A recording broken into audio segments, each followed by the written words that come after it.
berkata radikalisme. Berhenti berkata radikalisme. Jadilah seorang menteri agama itu bertahta di hati umat, bukan justru sebaliknya. Nah, ini pesan orang. Jangan dicurigai Pak Menteri. Jangan. Maksud Bapak itu baik. Cuman sering pilihan kata-katanya ini kurang tepat, Pak. Apapun itu, sebaiknya Bapak kaji dulu secara keilmuannya. Saya kira harusnya tidak perlu dibedakan apakah kita berada di dalam forum tertutup maupun forum terbuka.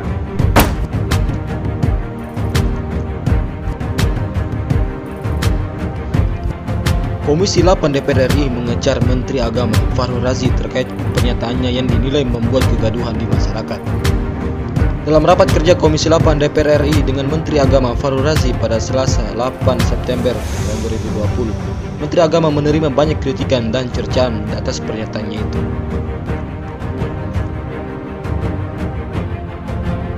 Pak Menteri Agama gagal faham mengenai fungsi-fungsi agama dan fungsi-fungsi pendidikan.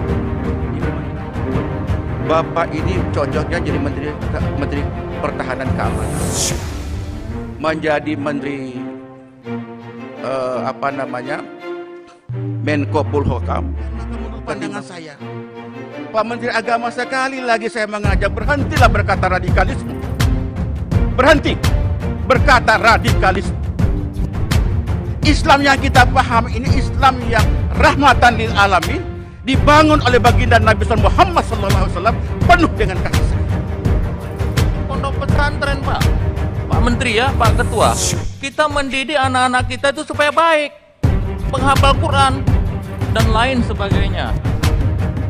Tapi ya jangan dicurigai Pak Menteri. Jangan sekali jangan itu. Jangan obral mengatakan radikal, jangan obral mengatakan teroris, jangan obral mengatakan Islam itu swasta ganas. Ini tidak baik. Jadilah seorang menteri agama itu bertahta di hati umat, bukan justru sebaliknya. Innama bu'itsu liutammima makarimal akhlaq. Bahwasanya Nabi Muhammad diutus ke dunia ini untuk menyempurnakan akhlak sehingga seluruh manusia berakhlakul karimah. Tentu ini berbeda dengan yang dimaksud tadi radikalisme tersebut.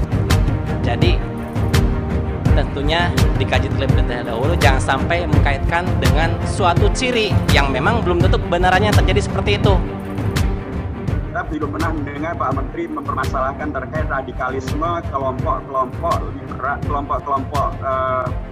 yang menodai moral dan agama, misalnya radikalisme dari kalangan pedofilis yang melakukan pemerkosaan terhadap dan atau kejahatan seksual pada anak-anak. Kemarin ada seorang pedofilis dari Prancis, korbannya 350 anak-anak Indonesia di Jakarta dan sekitarnya.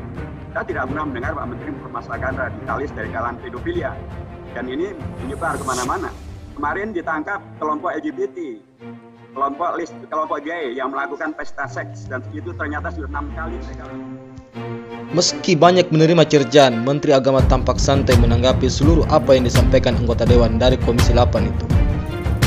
Bahkan jawaban tersebut sekaligus mementahkan seluruh ucapan yang dilontarkan kepada Menteri Agama yang berlatar belakang militer tersebut. Kedua, saya mohon, sudah dewasa juga kan, sama tuanya sama saya. Yang saya tidak sebut nggak usah disebut-sebut lah.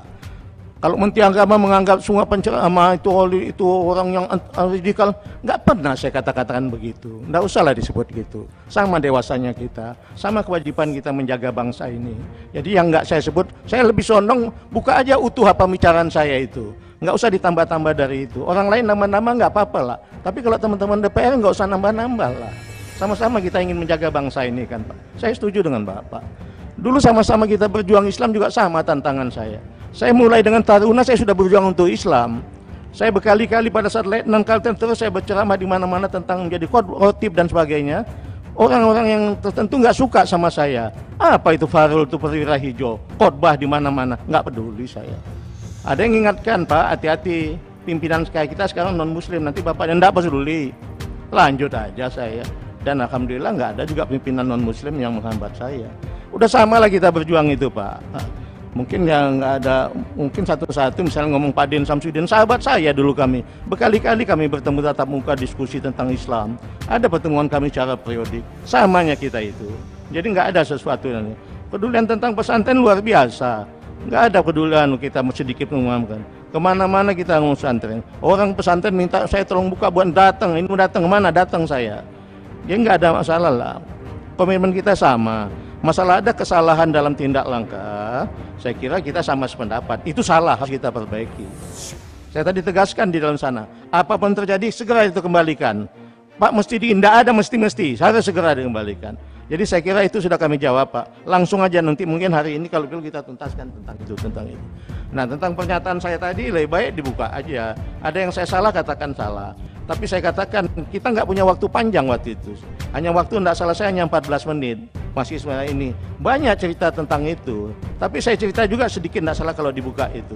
Saya bilang bahwa radikalisme ini hati-hati kita. Juga ini disebabkan ketidakadilan, kayak ini sebagainya. Tapi kan yang diangkat orang kan bukan itu, yang kata-kata ini. Jadi kembali, nggak ada niat kita sama lah tentang ini, tentang Islam. Kalau orang mau membenci Islam luar biasa. Saya melihat orang, mohon maaf aja, waktu saya jadi di perdamaian di Timur Tengah, nangis saya lihat orang berkelahi, Allahu Akbar, Allahu Akbar, bunuh-bunuhan, Allahu Akbar dengan penuh kebencian. Kita lihatlah itu. Jangan kita harapkan jangan ada muncul di Indonesia ini. Untuk itu kita coba tata sebaik-baik sama-sama. Kalau tadi yang kesalahan tentang